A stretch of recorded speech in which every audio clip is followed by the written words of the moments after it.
What does generational wealth have to do with redlining, and what does that mean for people today? We are divisible, and we can explain in 2 minutes or less. Did you know that it takes more than 200 years for the average black family to accumulate the same amount of wealth as the average white family in America? That's because policies such as redlining dramatically deepened an already wide racial wealth gap, making it nearly impossible for black people at large to catch up.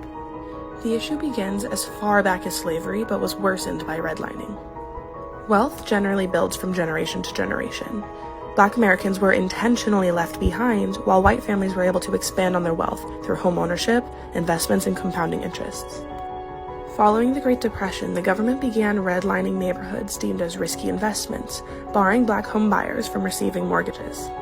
2/3 of America's middle-class wealth comes from home ownership, so the opportunity to own a home and build wealth was off limits for black folks. Redlining affected every part of life, from the jobs you could access, to where your children went to school, to whether your home increased in value.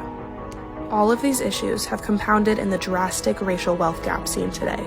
The racial wealth gap is a measure of the median white family versus the median black family in America. In 2020, the median white family's savings and assets minus their debts was $171,000, while black families' median wealth totaled to $17,600.